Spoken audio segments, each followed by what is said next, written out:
Welcome to the Pete Souza Show, coming to you from New York City. We are in Hell's Kitchen because that's where they put the vagrants when they come to Manhattan. They put us over in Hell's Kitchen. The city that never sleeps has seen me go to bed at 9 o'clock the past few nights. Actually, we've been up till midnight. But who am I? Why am I here? All that, and we're going to talk a little bit about college football 2025 and the great nonprofit that brought me to the city. Can't wait to share about that. Great show coming up.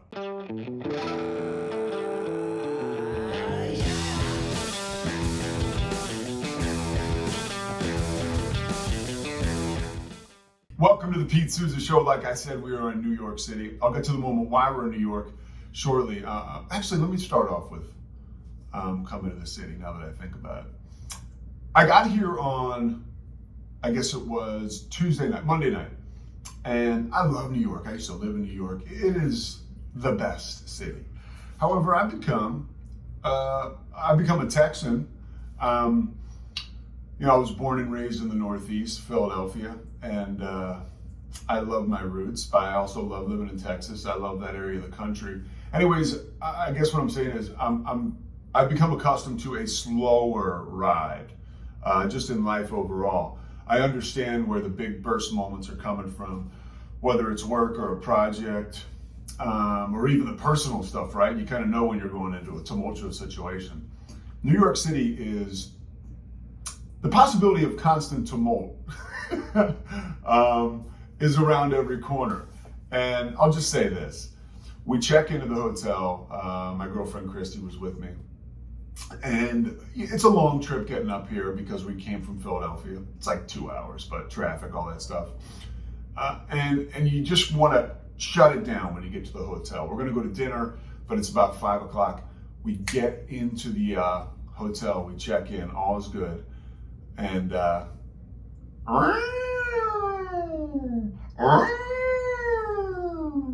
fire alarm goes off. And there's that 30 seconds where you try to just like will it away. And it's still going.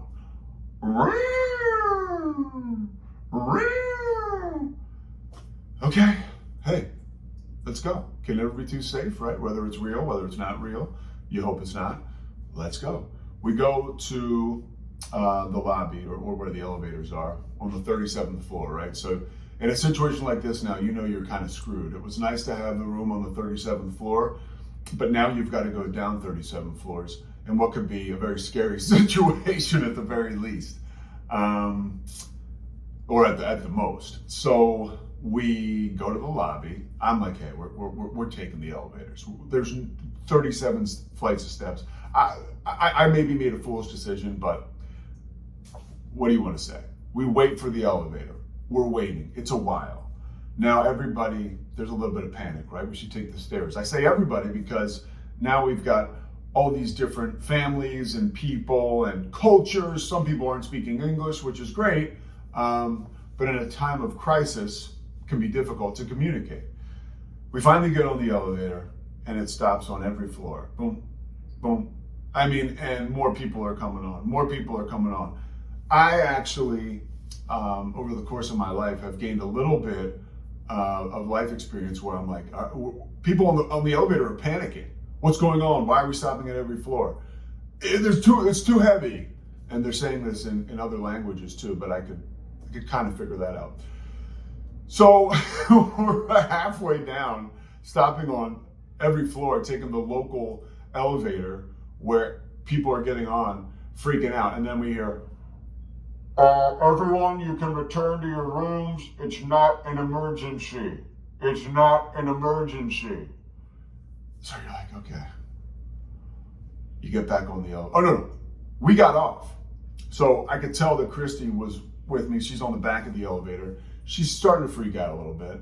And so were other people on the elevator. And once we get to the 5th floor, and I know we can walk down the stairs, I'm like, come on, let's get off. And we got off. And all was well. We went outside on the patio. She had a drink. We chilled. And then we returned to the room, went out, had a great night. But I say all that to say, when I go home at night in Central Texas, or any part of Texas I live in, I have lived in, my experience, there's nobody ringing the fire alarm. right? I go home to peace and quiet. So all the beautiful, exciting things that come with New York City, don't forget, there's a lot going on here. I loved it. I lived here when I was in my younger years, and I absolutely loved it. But, it's a lot to put your arms around. Again, incredible reason for why I'm here. But I used to love the city. Maybe I've sort of grown out of it. One thing I haven't grown out of is college football, as we get to the meat and potatoes of what I wanted to talk about today, or some of the meat and potatoes. College football 2025 EA Sports. At a time when the college football fan feels like maybe it's helter-skelter, for lack of a better term. Transfer portal, NIL, money everywhere. It's just really, it comes down to change is hard, right?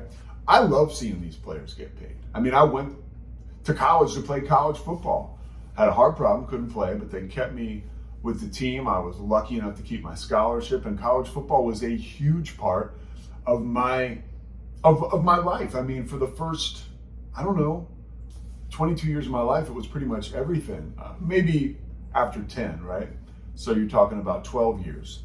It was everything. And I have become accustomed, right? Because as I get older, I have a traditional sense and feel for the college football I was raised on and experienced myself. Now, we're in a different time, and it's awesome, right? Players are getting paid. The athletes are better than ever. The coaches are smarter than ever and more intricate than ever. The transfer portal gives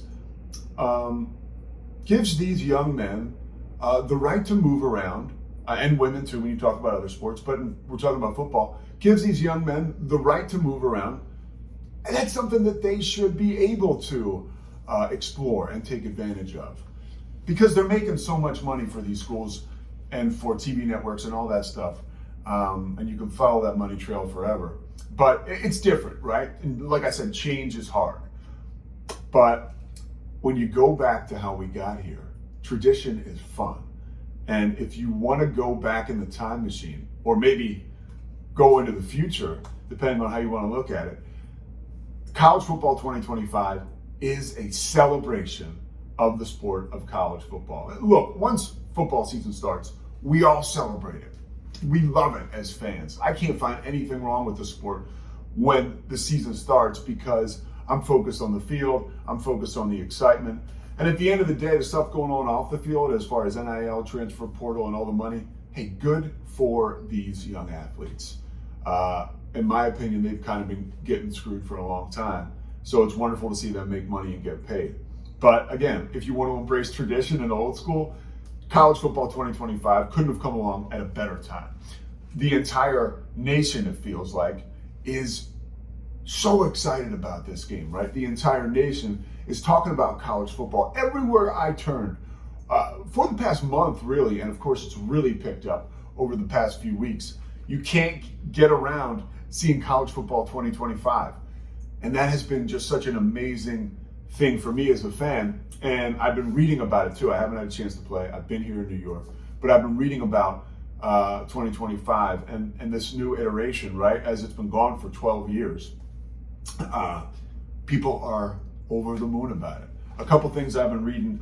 Jason Vanini from The Athletic put a great review of College Football 2025. Most people listening to this, you probably already played it or are getting excited to play it, but maybe you're not a gamer of any kind and you won't ever play it. I don't consider myself a gamer, but this is bringing me back to the console. There's no question about it. But Jason Vanini wrote about it, and he said a few things that I took away from the article. He said that this game is for everyone. And what he means by that is there is so much going on in esports today that if you dive into a game like this and you want to go full throttle, there is a lot to get lost in. There is a lot to get excited about if you're into the details and if you're into dynasty mode. But at the same time, if you just want to link up with a friend and play Texas, Alabama in a one-off, it's awesome. And it's not that complicated, and you don't have to do dynasty mode to have a good time. It's just not all that complicated, which I think is so brilliant, right, by EA Sports and the folks who made this game, because college football is for everybody. The country, every Sunday, the NFL, it's the old school saying, the NFL owns a day of the week, right? Sunday. And now they're working on owning the other 6. But in the meantime, college football has Saturdays on lock. And once the season starts, you can feel the vibrations throughout the country when it comes to college football. And to be able to celebrate the game through esports is so cool. Or should I say EA Sports. But another thing that Vanini talks about, and you get into Dynasty Mode, right? He said he is so impressed with Dynasty Mode. He said it was probably his favorite part of the game because that too is simplified. I as a kid, was always working on Dynasty Mode, making my teams, making my own. I was a defensive end. That, like I said, never had the opportunity to play in college. But of course, what did I do? I made myself a quarterback, which, by the way, I always sucked, which, by the way, is closer to reality than I could have even gotten myself. And but I love Dynasty Mode, and he talks about this Dynasty Mode in EA Sports. It's simple. It's simple too. In fact, if you don't want to do the recruiting and all the off-season rigors, you can literally click a button that says simple. And I think that is fantastic because, again, look, I'm probably not going to even start Dynasty Mode if I'm being real because it just doesn't have, I know I won't have the time for it. I mean, I pick up enough books and put them down and get caught up with work and stuff. So I just don't have the bandwidth because I'm really not that smart to manage a lot of different things. So I don't know that I'll be able to see Dynasty Mode through at this phase of my life, and that's probably a good thing. But if I wanted to, I could put on simple when it comes to recruiting, and that's it. It's taken care of. Another thing I read about that made me super excited is that, I'm so excited about the passing in college football. I always am. In Baylor, in Central Texas this year, we're going back to the air raid attack, right? That was here in the Art Briles era. When I talk about here, I mean Central Texas and around Baylor football. Jake Spavital is going to bring that air raid back to Baylor football. And that's, who doesn't like that? Especially after, the grind became a grind. What was it? I think it was called the RV, not the RVO. Anyways, Baylor and their grinded out running approach, that violent offensive attack, when it wasn't working, it became really tough to watch this year for Baylor fans. And that air raid is coming back. So passing is so exciting. That was a long way of saying that. When it comes to running the football, that's what I was raised on. I love those old teams, Oklahoma option quarterbacks, Colorado option quarterbacks. I just absolutely loved it. Obviously now we've gotten away from that with the innovations of the game, but Vanini writes in his column or in his article, Jason Vanini from The Athletic, about EA Sports is that you really embrace the running game. He said he was disappointed when he had to get into passing situations because he had fallen in such love with the running game as far as EA College Sports was concerned. So that is awesome. I talk about my life and again how committed I was to football, how alluring it was to me as a sport. That commitment spilled over into my love of EA Sports college football and playing those games. When it started for me, they came out with Bill Walsh college football. And I think that was probably, it was when Bill Walsh was coaching at Stanford. So we're talking like 94, 95, because he was doing the NBC games with Dick Enberg. I remember that after he retired from the 49ers. So Bill Walsh takes the job at Stanford, and Bill Walsh college football comes out. It was EA Sports, 92, 93, forgive me. And man, I loved it. The fact of the matter was they did have the numbers affiliated with the players. And I remember I could play Kansas. Chip Hillary was their quarterback at the time. Glenn Mason was their coach. Kansas had put together a couple amazing seasons, and they were an exciting team on the rise. And I could play Kansas. And now you couldn't even watch Kansas on television at that time, but I could play with quarterback Chip Hillary from Kansas and this exciting offense that they had. And they had this fleet of running backs, and it was so much fun. And I knew I had, all those preseason guides, and I could look at the roster. This is before the internet, but I knew, I could look at the roster and see number 26 as a running back here for Kansas in the preseason Athlon guide. And here I'm playing Bill Walsh college football, and number 26 is the running back. That was hard, but it was also so exciting, and it was a breakthrough moment for little college football junkies like me. And now, of course, we are playing with the players and the names. But I was so hungry and so excited about any opportunity to experience college football in video games that was more than enough for me at the time. I remember you could play with old school teams when college football started to evolve, right? Then it became EA Sports College Football. And I loved playing with the old school teams. I also loved being Florida State and just being able to dink and dunk the ball down the field and then going up top, because Florida State had such explosive wide receivers, especially when you would go back to the great teams with Charlie Ward. This is a little bit of a long diatribe, but you can tell that I'm excited about EA Sports College Football 2025. It was a huge part of my childhood, and people like myself are so excited about this, and the young kids are excited about this as well. And I'll say one last thing about video games and the power of video games as we get ready for the next segment. I'm here for this nonprofit called Strength in Numbers, and I'll get to Strength in Numbers in a moment. But we were walking around. Part of the experience was taking some of these kids who are a part of Strength in Numbers, which again, I'll explain about that in a second.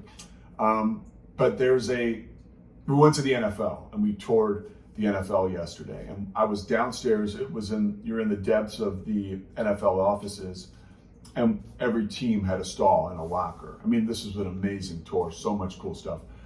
But as we went past the Raiders locker, where it talked about the Raiders' history, Oakland, LA, back to Oakland, now in Vegas. But the kid who couldn't have been, 16, he walked by the Raiders stall and he went back. He goes, "Oh man," he goes, "Where's Madden? Where's Madden?" And he wanted to find a picture of John Madden.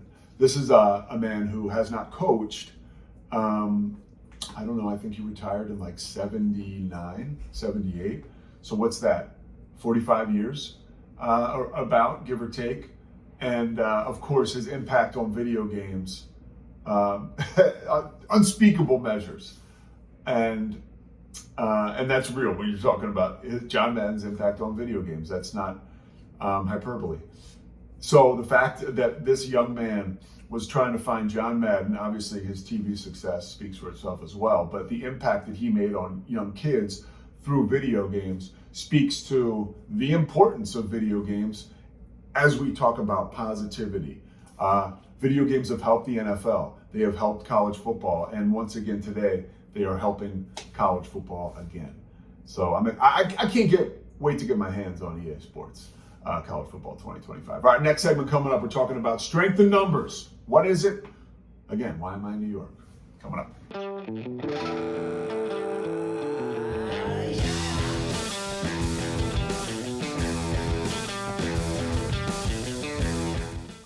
All right, I told you we'd have one more segment. And by the way, I think our lighting has changed for this segment. And I need all the help I can get. So yeah, I'm thinking we look a little better. But anyways, I want to talk or wrap up this show with the reason I'm here in New York City. And it's called a group called Strength in Numbers. And Strength in Numbers basically is a group, and I want to read this from my computer so I get it right.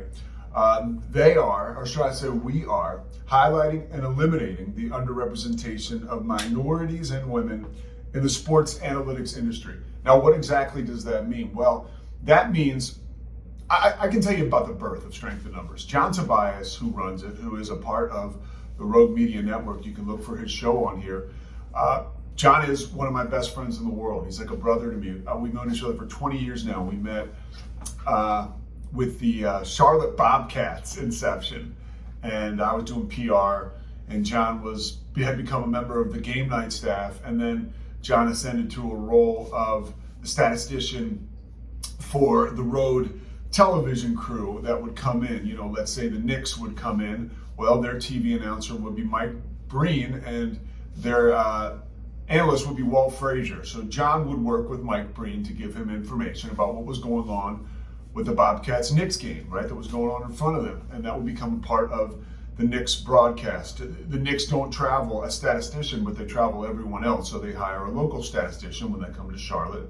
John would be their guy.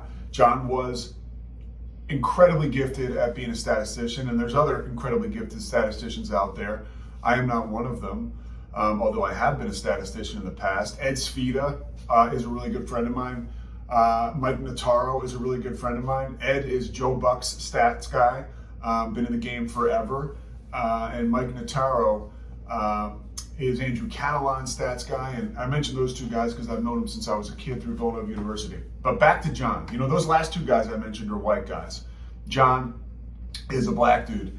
And I said to John one time, we were talking, and this was years ago, I said, do you notice that there's not one other statistician that I've ever come across that looks like you? I'm talking college football, NFL, baseball, statisticians, people in the role that I explained about John. And we figured out there was one other guy. And I was like, isn't there something, I don't want to say that, like, or give you the idea that I came up with this idea for strength in numbers, but I thought, like, don't you think that's odd? And he and I would talk about that every so often. And then John became a professor at UNC Charlotte, and he started to teach. He created a whole program there about sports and data analytics. So clearly that is something that is really in his wheelhouse, right? Being a statistician, and he works for ESPN full-time now as a statistician and is also a professor at UNC Charlotte. And one day he sent me a link. This is during COVID. We're in the height of COVID. And it's a picture of John on the cover of the Boston Globe sports section. And it talks about the data analytics program that he has started at UNC Charlotte. It's a one of a kind. But then it goes on to talk about, or John goes on to talk about the fact that he just doesn't see minorities represented in the data analytics field in sports. That means general managers. You know, if you go to the Sloan Conference 4 or 5 years ago and you looked around the room, you wouldn't see many black people. And that's, I don't want to give you the impression that that's firsthand information on my half. That's John, and that's other people that I've spoken to that have been there. And I don't think that's something that anybody would dispute, right? 5, 6 years ago. John is working on changing that with this group, Strength in Numbers, of which I'm on the board. I'm going over there to talk to them today. You know, why am I talking to them? Well, I'm talking to them about being a play-by-play guy for ESPN and what I would need as far as needing a statistician. You know, what some of these young men and women could be prepared for if they get the role of a statistician. And we're so invested in this. You know, I had the opportunity last year to travel with one of the young guys. Kevin Seabury is his name. He went to UNC Charlotte. And Kevin Seabury, I taught him how to be a spotter. So Kevin met me on the road in Louisiana, in Shreveport, for a Louisiana Tech game before my football season started last year, calling games. And I showed Kevin how to spot during a game that I was spotting for the great Carter Blackburn for CBS Sports. This game was in Shreveport, Louisiana, like I said. So Kevin, I mean, this is not rocket science. It's about access, and it's about getting the opportunities. We got Kevin the opportunity to work with Carter, and Kevin spent 13 games last year traveling with Chris Lewis and Carter Blackburn, working for CBS Sports, doing spotting. Kevin is a young black guy. So that right there is an example of how this is already working. In New York today, there is a free camp, and John has, I think, about 50 kids, men and women, minorities also. And the idea is to put them in front of people that look like them, that are working in sports. For example, we went to the NFL yesterday. It was amazing. We had a tour from a young woman who was part of their rotational program. And a rotational program, as I understood it with the NFL, is they hire someone who is a graduating senior and they hire them into the NFL and they rotate. Okay, you'll work marketing for a certain amount of times, then you'll work PR, then you'll work DEI. And so we had the opportunity to share time with this woman. She showed us around the NFL offices along with help of 4 other great folks that work at the NFL.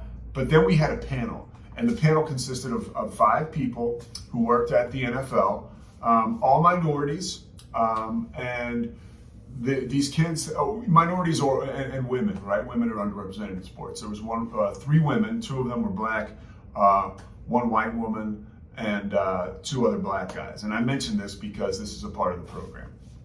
And it's important because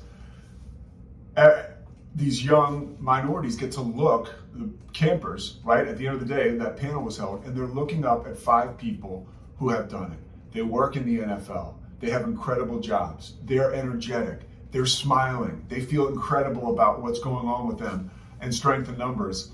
And for me to be able to watch it, and I was sitting next to John, and I don't want to be dramatic or overdo it, and Christy, my girlfriend, came with us. And I almost got emotional because it's all right there in front of us right now. This is all happening in front of us. There is a changing of the guard taking place. Opportunities are being created for folks who never had these opportunities before. And it's amazing. It's amazing. And so today, like I mentioned, I'm going over there in a minute or two. I'm a little behind schedule. I've got to go to Columbia University, and I'm going to talk to them like I mentioned to you. But Strength in Numbers is an incredible group. I want you to check them out online. Strength in Numeros on Instagram, Strength in Numeros, and you can go to strengthinnumbers.org, the website there. It's amazing what John is doing, and to be a part of it from the ground floor is amazing for me. All right, last thing I want to talk about, because everybody's talking about it, and because I feel a connection with the people that watch this or listen to this. Saturday, I took a whole trip to the Northeast so I could see my mom, see my brother, and I took Christy with me. And I get home, and we're having a good time Saturday night, and then the coverage, the alerts, the Trump assassination attempt takes place. Look, I just want to say one thing. When I like a good news story, right? I get excited when something's happening, because that's how I was raised. My dad, I was raised watching Peter Jennings, and when there were big moments, I would look to Peter Jennings, and something about the anchorman shepherding us through these seismic moments in history was something that I don't know, it excited me as a kid, and even today it excites me when certain things happen. This did not excite me, right? This made me feel sick, and it made me feel really sad. And that's all I wanted to share, is that when I saw this, the news of it, I just had a visceral reaction for what's going on in America. My only hope is that maybe it's, I don't know, maybe positivity will come from this. You don't want to hear anything more from me on this topic, but I just want to let you all know that I felt sick, and I hate that happened, and it made me feel sick. So that's all. I don't want to end on a somber note, but I also want to be real. The young girl who sang the Home Run Derby rendition of the Star Spangled Banner she's going to treatment, she announced, so we're all going to leave her alone. And hopefully she's getting the help she needs, right? But that was a huge story, and it was, for somebody, for me, who's been in recovery, that was pretty cool to see. Hey, I know that I had the gift of desperation, so maybe she woke up Tuesday morning with that gift of desperation too. I just did a podcast on the payoff with Jay Moore. You got to listen to it. It's awesome. It's called The Payoff with Pete, Stories of Sobriety, obviously about recovery. You can get all of your podcasts on the Rogue Media Network. And do me a favor, like and subscribe to this, The Pete Souza Show. All right? That's all from New York City. Zach, Mike, take it away.